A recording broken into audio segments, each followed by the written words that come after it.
अस्सलामुअलैकुम dear students. अच्छा बेटा, सबसे पहले आपने इस वीडियो के डिस्क्रिप्शन में व्हाट्सएप चैनल का लिंक दे दिया गया है। ठीक है बेटा, आपने इस चैनल को लाजमी फॉलो कर लेना है ताकि आने वाली लेटेस्ट जो यूनिवर्सिटी के रिलेटेड, टॉप यूनिवर्सिटीज़ के रिलेटेड इंफॉर्मेशन होती है वो आपको फौरी तौर पर मिल जाती हैं। उस चैनल को आप लाजमी फॉलो कर लें। अच्छा बेटा, आज की वीडियो में हमने आपके साथ डिस्कस करना है कि नेक्स्ट के जो टेस्ट में इंग्लिश का जो मेजर पोर्शन होता है वो किन किन टॉपिक्स में से आ रहा होता है, और यही टॉपिक्स होते हैं, इन्हीं टॉपिक्स में से जो है टेस्ट आ रहा होता है इंग्लिश का। ठीक है बेटा, अब यहाँ सबसे पहला हमारे पास टोटल ये 15 टॉपिक्स हैं। ठीक है, जो जिसमें से इंग्लिश का पोर्शन में से एमसीक्यूज आ रही होती हैं। असल चीज़ होती है कि टॉपिक्स का पता होना। बच्चों को टॉपिक्स का ही नहीं पता होता कि किन किन टॉपिक्स में से जो है वो एमसीक्यूज आने हैं इंग्लिश के। तो आज बेटा आपको सारे टॉपिक्स बता दिए जाएंगे कि एनईटी में के टेस्ट में किन किन किन टॉपिक्स में से इंग्लिश के एमसीक्यूज आते हैं। ठीक है बेटा। अच्छा बेटा, जो नेक्स्ट की न्यू पॉलिसी आई है टेस्ट की, उसमें बेटा मैथमेटिक्स के आपके 100 मार्क्स होंगे।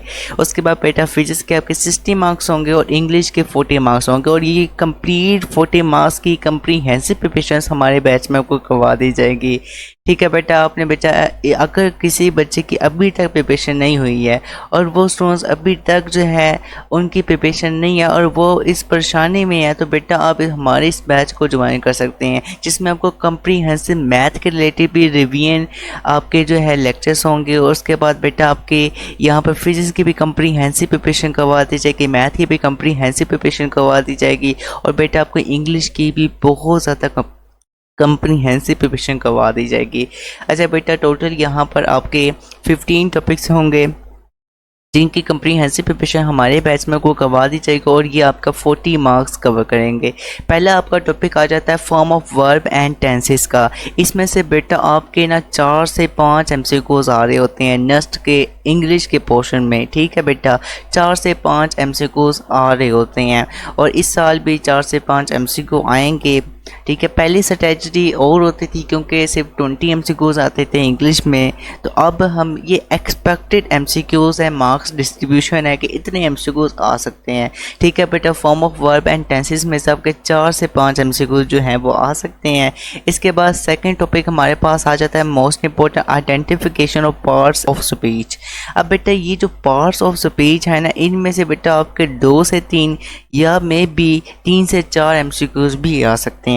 उसके बाद बेटा आपका तीसरा टॉपिक आ जाता है punctuation and capitalisation. Most important topic है, इसमें से भी बेटा आपके 2 से 3 एमसीक्यू आ सकते हैं। ठीक है बेटा, उसके बाद बेटा कंजंक्शन, इसमें से भी बेटा आपके एमसीक्यूज ना एनईटी के इंग्लिश के पोर्शन में आ सकते हैं, 2 से 3 आ सकते हैं। ठीक है बेटा, उसके बाद पांचवा टॉपिक आपका आ जाता है प्रपोजिशन का। फेवरेट टॉपिक है, इसमें से भी आपके 2 से 3 एमसीक्यूज, नहीं तो 3 से 4 आ सकते हैं एमसीक्यूज। ठीक है बेटा, उसके बाद बेटा छठा टॉपिक आपका आर्टिकल्स का आ रहा है। आर्टिकल्स में से आपके 2 को एमसीक्यूज एक्सपेक्टेड हैं कि आ सकते हैं, और स्पेलिंग आपके जो है स्पेलिंग में से भी, स्पेलिंग करेक्शन में से भी आपके 2 को या 1-2 एमसीक्यूज आ सकता है। उसके बाद बेटा agreement mistakes, most important favourite topic है, इसमें से भी 2 से 3 एमसीक्यूज आ सकते हैं। ये एनएस्ट का फेवरेट एक टॉपिक्स में से है। अच्छा बेटा, उसके बाद बेटा यहाँ पर देखें नेक्स्ट हमारे पास आ जाता है वॉइस। अब बेटा इसमें से भी 3 से 4 एमसीक्यूज एक्सपेक्टेड हैं कि वो आपके इंग्लिश के पोर्शन में आ जाएंगे। उसके बाद बेटा आपका 10वां टॉपिक आ रहा है नरेशन का। इसमें से भी बेटा आपके 2 से 3 या 3 से 4 एमसीक्यूज आ सकते हैं। उसके बाद बेटा एनालॉजी भी एक फेवरेट टॉपिक है नेक्स्ट के इंग्लिश के पोर्शन में, इसमें से भी एमसीक्यूज आते हैं, और इसमें से भी 2 से 3 नहीं तो 3 से 4 एमसीक्यूज आ सकते हैं। सेंटेंस कंप्लीशन 12वां टॉपिक हमारे पास आ रहा है। इसमें से भी ये तो बहुत फेवरेट टॉपिक है, इसमें से 4 से 5 एमसीक्यूज आपके एक्सपेक्टेड हैं और बल्कि आते हैं। इसमें से सेंटेंस कंप्लीमेशन में से लाजमी एमसीक्यूज आ रहे होते हैं। इसमें से कभी भी ऐसा नहीं हुआ कि सेंटेंस कंप्लीमेशन में से एमसीक्यूज ना आया हो। उसके बाद बेटा 13th नंबर पर आपका टॉपिक आ जाता है sentences and categories of verb. इसमें से भी बेटा आपके 2 से 3 या 3 से 4 एमसीक्यूज आ सकते हैं।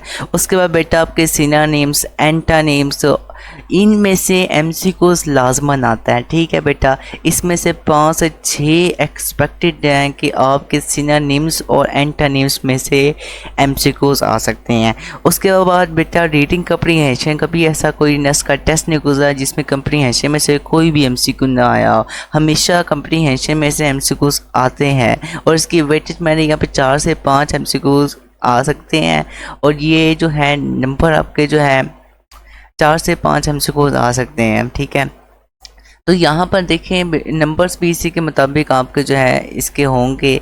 इसमें से बेटा अब जो कम्प्रीहेंशन होती है ना वो आपके इस तरह से होती है कि कम्प्रीहेंशन में बेटा आपको एक पैराग्राफ दिया गया होता है और साथ आपके जो है ना वो आपको क्वेश्चंस दिए होते हैं। अब क्वेश्चन बास का ऐसा होता है कि 5 को होते हैं या 4 होते हैं या एक क्वेश्चन होता है, ठीक है, या 2 क्वेश्चन होते हैं। अब वो अपने क्वेश्चन को हल कैसे करना होता है कि जो आपको पैराग्राफ दिया होता है ना उसको आपने कंप्लीट जो है ना उसको रीड कर लेना है। रीड करने के बाद आपने जो है क्वेश्चन पढ़ना है और जो उसका आंसर होगा जो वो पैराग्राफ में मौजूद होगा तो जो राइट ऑप्शन होगा उस पर आपने टिक करना होता है। तो ये जो वेटेज मैंने लिखी हुई है 4 से 5 एमसीक्यूज़ की, आपके 2 से 3 भी एमसीक्यूज़ ऐसे हो सकते हैं कि जिसमें आपको जो है उसने आपसे 5 या 4 क्वेश्चन पूछे हो और आपके 4 से 5 अगर वेटेज को देखा जाए तो आपके इसमें से 2 से 3 पैराग्राफ के एमसीक्यूज़ ऐसे कम्प्रीहेंशन के ऐसे भी हो सकते हैं कि जिसमें आपको एक क्वेश्चन उन्होंने पूछा हो। ठीक है बेटा, इस तरह से अब बेटा इसकी जो कम्प्रीहेंसिव प्रिपरेशन है आपको कंप्लीट जो है कम्प्रीहेंशन के हवाले से प्रैक्टिस करवाई जाएगी। उसके बाद आपके सिनोनिम्स एंटोनिम्स मोस्ट इम्पोर्टेंट है। इसमें से वाहिद ये टॉपिक है इंग्लिश के पोर्शन में नस्ट में से जिसमें से एमसीक्यूज हर साल आ रहा होता है। ये भी आपको कम्प्रीहेंसिव इसके रिलेटेड आपको प्रिपरेशन करवा दी जाएगी और बाकी जितने भी टॉपिक्स हैं इनकी कम्प्रीहेंसिव प्रिपरेशन आपको बैच में करवा दी जाएगी। तो बेटा आपने जो है इसकी कम्प्रीहेंसिव प्रिपरेशन जिन स्टूडेंट्स की अभी तक इंग्लिश के पोर्शन में प्रिपरेशन नहीं है तो बेटा वो हमारे इस बैच को ज्वाइन कर सकते हैं और आपको इस बैच में मैथ के रिलेटेड भी कंप्लीट कम्प्रीहेंसिव प्रिपरेशन कर दी जाएगी और फिजिक्स की भी कम्प्रीहेंसिव प्रिपरेशन करवा दी जाएगी। ठीक है बेटा, और आपके आगे FLPs होंगे जिसमें आपकी जो है पास पेपर के एमसीक्यूज आपको एंटर उसमें होंगे। तो आपकी जो पास पेपर के जब एमसीक्यूज आप करेंगे तो हूबहू वही सेम एमसीक्यू या वही कंसेप्ट रिपीट हो रहे होते हैं नेक्स्ट के टेस्ट में। तभी हमारे बैच के माशाल्लाह पिछले साल काफ़ी बच्चे टॉपर हुए हैं और हमारी पोजीशन आई है नेक्स्ट के NET 1 में भी, 2 में भी, 3 में भी, 4 में भी। वो क्यों आई है? क्योंकि हमारी जो प्रिपरेशन है वो रेलिवेंट और काफ़ी ज़्यादा कम्प्रीहेंसिव हम प्रिपरेशन करवा रहे होते हैं जो रेलिवेंट होती है टेस्ट के।